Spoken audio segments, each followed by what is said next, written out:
Welcome back to Press TV. We're continuing our live special rolling coverage in the wake of Friday morning's assassination by the United States of Major General Qasem Soleimani, the commander of the Quds Force of Iran's Islamic Revolution Guards Corps, and Abu Mahdi al-Muhandis, the deputy leader of Iraq's Popular Mobilization. As we see these images from Mashhad in Iran, which are going on through the night, I believe 1 million people is the estimate that we received from Iranian authorities that have descended on the Iranian city of Mashhad. As we watch these images, let's bring in E. Michael Jones, political commentator. Mr. Jones, I don't know if you were listening to Sayyid Hassan Nasrallah's speech. If you can give us your initial reaction to his sermon. I was not able to listen to that, but I have been listening to the news reports on the mainstream media here in the United States, and they're all talking about retaliation. This is because the people who control the mainstream media in the United States want some type of retaliation because they want to precipitate the United States into a war with Iran. Now, we need to step back here and take stock of how we got into this mess. The immediate cause of this was the rejection of the nuclear agreement, the JCPOA. Did the American people, when Donald Trump was elected, did they call for an immediate rejection of that treaty? No. Well, why did it get rejected then? It got rejected because of the money that came from 3 rich Jews, 3 rich American Jews, Sheldon Adelson, Paul Singer, Bernard Marcus, the 3 main contributors to the Republican Party and the 3 main contributors to Donald Trump's election campaign. So we're not talking about something that the American people wanted or voted on or asked to have happen. We're talking about a small group of people who have been trying to use America to fight a war with Iran for over 20 years now. And now they got their opportunity, and now all the major media are egging these people on. When I was younger, they used to say to me, I'll hold your coat while you go beat up that guy. Well, that's Israel's going to hold America's coat while America goes and beats up Iran. This is not what should happen, okay? This is not what should happen, okay? That's what the media wants to happen. Now, I was in Iran, in Tehran, 7 years ago. I was surrounded by people. There were 3 million people on the streets. I was surrounded by women in chadors, and they're all chanting, Marg Barg Americo, death to America. Did anything happen to me? No. I was the only guy in Iran who was wearing a tie. It was obvious that I was an American, and nothing happened to me. I take this as symbolic of what should happen now, okay? There are people, the Israel lobby, the rich Jews I mentioned, they want America to get into a war with Iran for Israel. Israel is the cause of the mess that we are in right now. And any type of retaliation, first of all, I am not arguing for any type of retaliation. But if anyone wants to go to the heart of the problem, Israel is the heart of the problem. If anyone attacks an American military institution, if they blow up some type of American building, what's going to happen is it will unite the American people in the same way that the assassination of Soleimani united the Iranian people. That is precisely what we do not want to happen. Israel is the cause of this mess. Israel should be held responsible for what happened. Mr. Jones, regarding Iran's response, to the assassination of one of their top military figures, how, when, and where would be at a time of obviously Iran's choosing. But do you believe that Iran and Iraq, especially Iraq, because it happened on Iraqi soil, that they will send a strong message to the United States? Yes, I think they should. I think Iraq is in a good position to send a strong message to the United States by demanding that they leave Iraqi soil. There is no support for an American occupation of Iraq. We were lied to about the whole Iraqi war. We said that Saddam Hussein had weapons of mass destruction.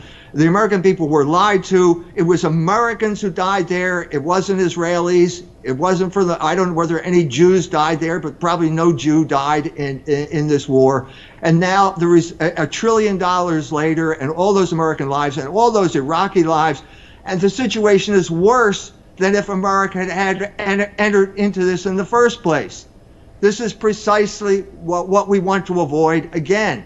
Now, the net result of this was the creation of Iran as a major regional power. This was not the intention of the neoconservatives to get us into this war, but this is the way God works in human history. This is what Hegel calls the cunning of reason.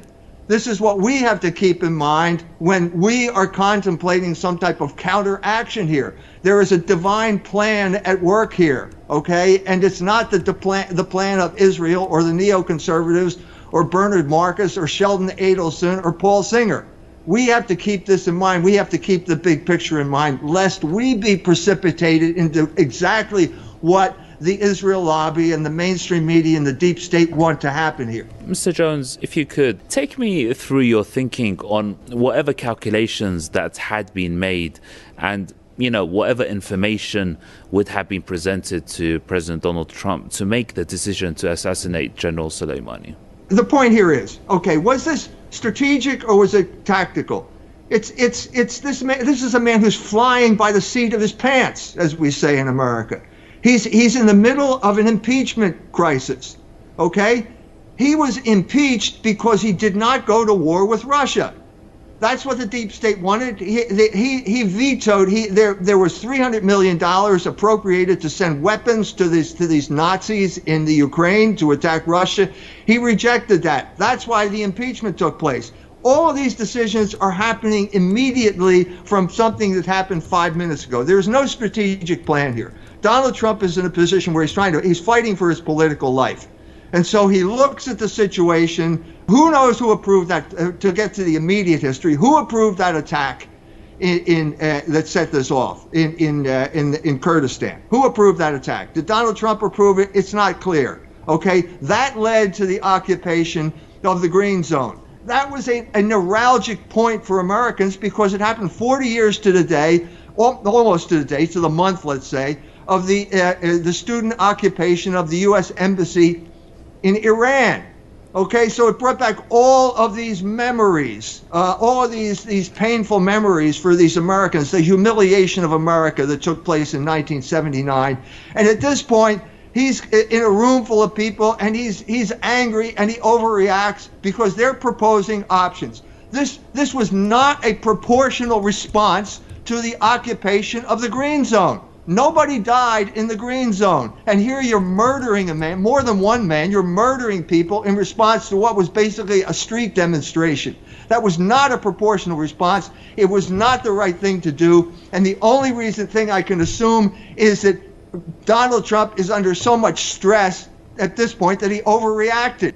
Now, what we want to prevent is Iran overreacting now. Okay? Iran, this man is on his way out one way or the other. I mean, he's only the third president in the history of the United States who's been impeached. He's doing diplomacy by Twitter. He just threatened 52 cultural sites in Iran.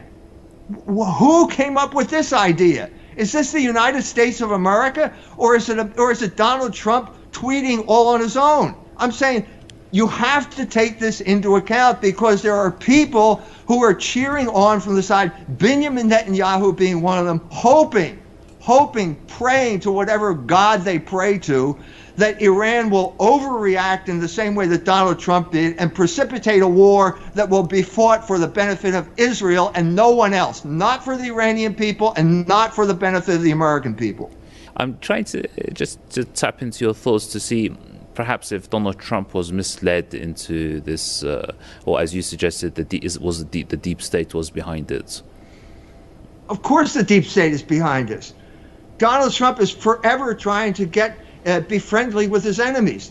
If you remember the last incident, in Saudi Arabia when the oil refinery was blown up by a drone. Okay, John Bolton was a national security advisor at that point, and an attack had been launched. There was an attack against Iran that had been launched, and Donald Trump called it back within the last 10 minutes. 10 minutes before the attack hit the ground, he calls it back. And then after that, he said, I called it back because I knew people were going to die, and this was not proportional. This was not a proportional response. Now, what happened now is the exact opposite of what Donald Trump did the last time. This is a man who's being pushed. I mean, I'm not trying to make excuses for Donald Trump, okay? But this is a man who's under complete stress. He's totally stressed out, like any other human being would be when his political life is being threatened. And you have these advisors who want war. The government is full of warmongers. The deep state is nothing but warmongers who make a living from war throughout the world. And they are the ones who push him. And they are the ones. I know they had to put the proposals on the table. He doesn't know anything about the intelligence here. And then he grasped at something that was the wrong decision. So I'm saying don't precipitate the world into a war because one man made a bad, I'm trying to say a really bad decision. Mr. Jones, what can the United States do to de-escalate the situation? Iranian and Iraqi officials say they blame Washington for the tensions with its hundreds of military bases in the region, where people, say the United States has no business being here. Yes, we have two issues here. There is the issue of American imperialism, and there's a long history of that with Iran. Well, beginning in 1953 when the CIA overthrew Mossadegh and put the Shah in power. So there is that element. But I think what we're dealing with now is something much shorter term, and that is Donald Trump and the status of Donald Trump. Now, what we have here is a criminal act. I don't think there's any question it was a criminal act, the murder of these men.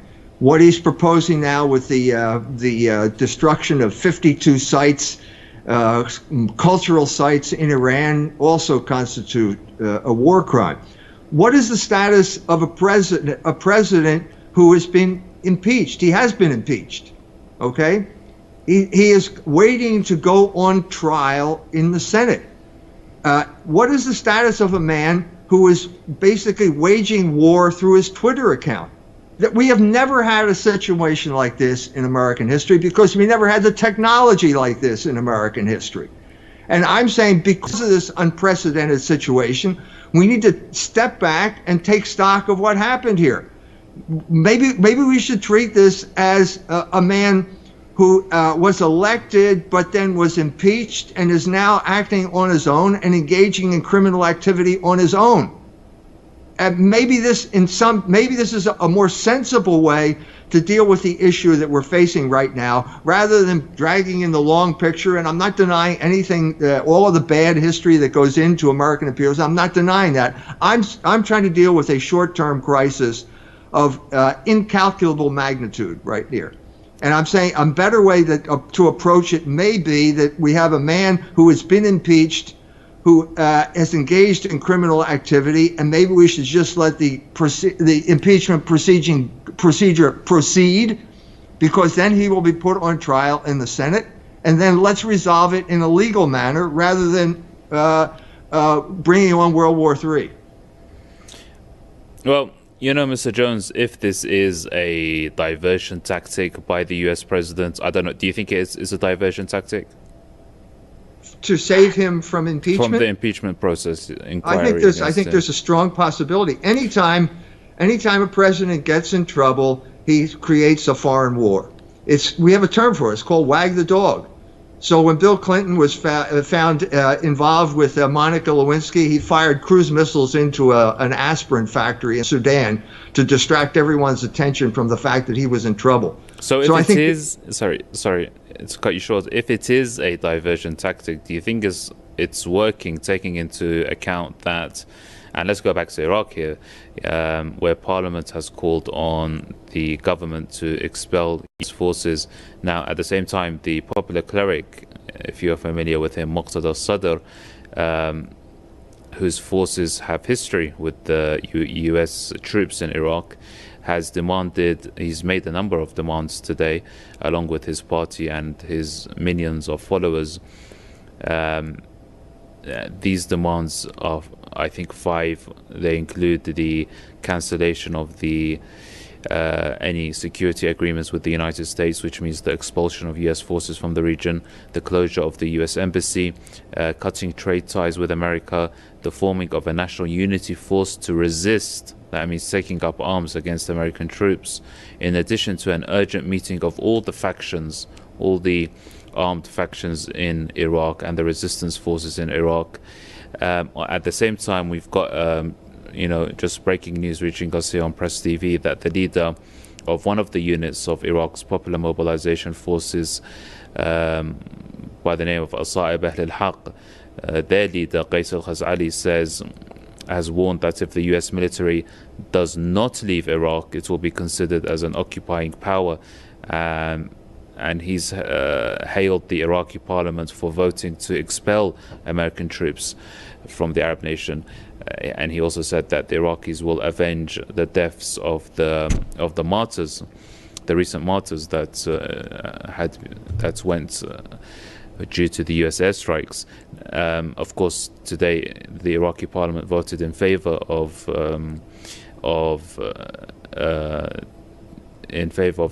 calling on the government to expel US forces. It doesn't look too great for the US, does it? No, it doesn't. Look, we're on the brink of nuclear annihilation. No, it doesn't look good. Okay, and these are sensible proposals.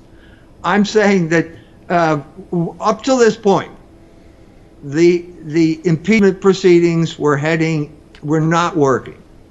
Okay, the New York Times came out with a story that basically the president was being impeached because he held up military aid to the Ukraine. Okay, everybody knows that. That's really pretty much the end of the impeachment. It wasn't going to work. Now, this has changed the situation dramatically. And I'm saying it could go forward now, but under different circumstances. I mean, nobody wants a man, a lone ranger, a lone deranged gunman running the government of the United States through his Twitter account. No one wants that. That was not what this man was hired to do. And if this has precipitated a crisis, the murder of General Soleimani has precipitated a crisis that could be resolved, I think, by a criminal procedure that has already been set up. It's already been set. It was going nowhere. Now it might go somewhere because as I said, no one wants the government run by some guy, some lone ranger through his Twitter account. Considering the possible consequences of the attack against these two military figures and the aftermath, it could, and the possible military confrontation that could happen, could it affect President Donald Trump's chances in the 2020 election? Of course it could. Of course it could. If there this alone could tip the scales in the other direction. Of course it could. If there's a war, he will probably most likely not get elected. But, I mean, we have to keep the big picture in mind here. Again, Vladimir Putin has said if Hillary Clinton had been elected, that would have been immediate war with Russia. That would have meant immediate war with Russia. Trump has avoided that war, much to the consternation of the deep state. That's why he's been impeached, because he did not wage war. He did not approve a war with Russia. Now, the question is, are we going to pass judgment on one act? Now, again, I'm not trying to deny that, we have a long history of interfering with Iran, but we're talking about one act here, which is a criminal act. If it's a criminal act, it should be dealt with under criminal proceedings. That would be the best way forward. And you can say, well, he's already been impeached. But if he's removed from office, then he's removed from office, and someone else will have to take his place. Then the question is Is Mike Pence more likely to do Israel's bidding? Well, yeah, the answer is yes. Of course it is. Mike Pence, the vice president who would take over if Trump were removed, is a flaming Christian Zionist. So we got problems no matter what. But I mean, eventually, what are we talking about here? What are we talking about? We're talking about a country, Iran, that has been in existence for 2,500 years. My German ancestors were chasing pigs through the forests of Germany when the Iranians were visiting Jesus Christ. We celebrate that today. Today is the Feast of the Epiphany. 3 Iranians, 3 Persians showed up. The first 3 human beings who were not Hebrews to worship Jesus Christ showed up there. Okay, we're talking about a civilization that is ancient, one of the most ancient in the world. And what is the time frame we're talking about now? 9 months at the most, because the election takes place in 9 months. So are we going to take steps now? Are some people going to take steps that will jeopardize the existence of the world as we know it because of 9 months, because of the inability to wait 9 months? There are certain people who hope this will happen. Benjamin Netanyahu is one of them. The Jewish-controlled media, another group that wants this to happen. That's why they are constantly talking about retaliation right now. They want something to happen immediately. This is the way they play this game. Okay, what is the story of the poison gas attacks in Syria? Immediate action. Something happened, so we have to do something immediately. And so American forces are once again precipitated into a fight. And it turns out that, well, 9 months later, we got the results in, and it wasn't Assad who did it. This is precisely the problem here. We are constantly being pushed into immediate reaction when we should step back and take the longer view and wait things out.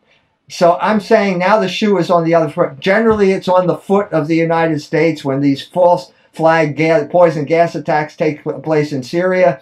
Now Iran is the one that's on the bubble. The Jews want Iran to attack America. I don't know how many times I have to say this. That is the main thing that I would say to the Iranian people. I mean, it was in Golistan in May of 2018, I met with the Ayatollah Shahrud, who was an advisor both to the current supreme leader and to the Ayatollah Khomeini, and we had an honest, frank, and face-to-face conversation. If he were in front of me today, if the supreme leader were in front of me today, I would say the same thing. What I'm saying now. I hope he watches Press TV. Because I think this is important right now, because the entire world is being pushed to the brink of something that they may not ever step back from. And at that point, you need to take some type of longer view.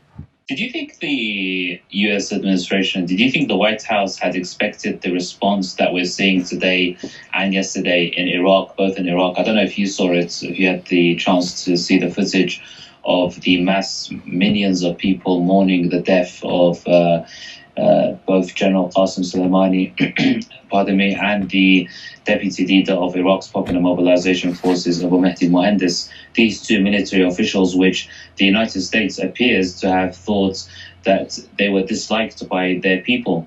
Mike Pompeo saying that's what according to Mike Pompeo, but when you see the footage today, millions of people grieving over their bodies in cities across Iran and cities across Iraq yesterday.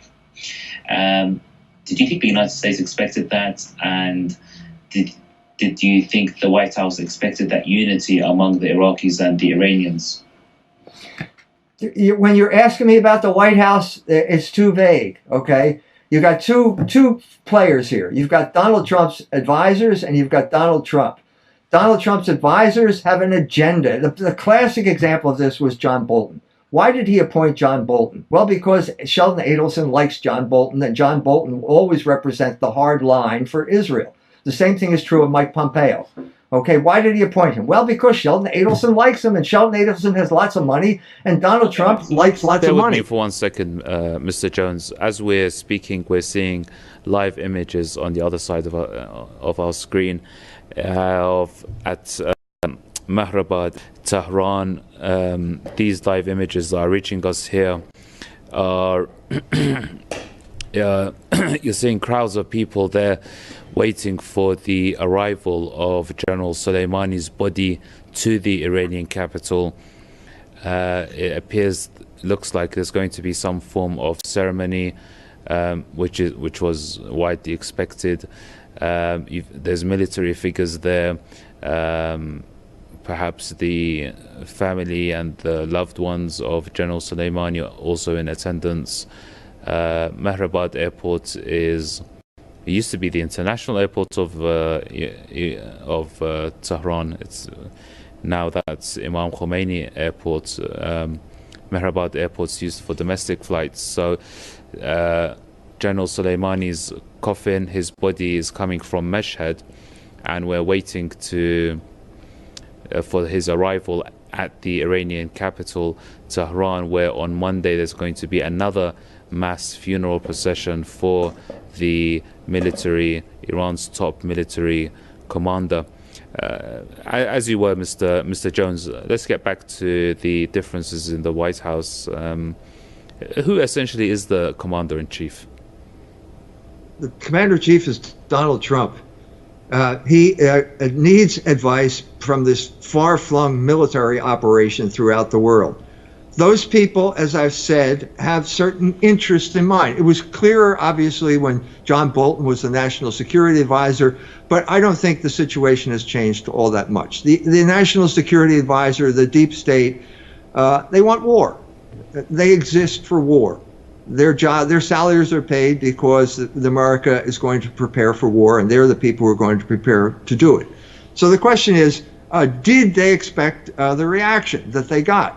Well, if you're asking me, did Donald Trump expect the reaction? I would say the answer is probably no. I think he was surprised by the reaction. People have told me that they've seen this on his face at the last press conference. I think he got into something deeper than he thought it was in. If you're asking me whether the advisors thought this, well, the answer may be yes. This may be precisely what those advisors wanted. They knew that it was a step too far. They wanted it to be a step too far because there are certain elements that want war with Iran. So ultimately, it's irrelevant here who was responsible, whose intentions, because I'm speculating anyway. I don't know. I'm not basing this on any fact. I'm basing this on the parameters of the situation. That's distinctly possible that the advisors, in effect, tricked Donald Trump into making a move where he would be held responsible and would propel the country into the war because of a bad decision he had been made, and that they did this deliberately. That's distinctly possible. Okay.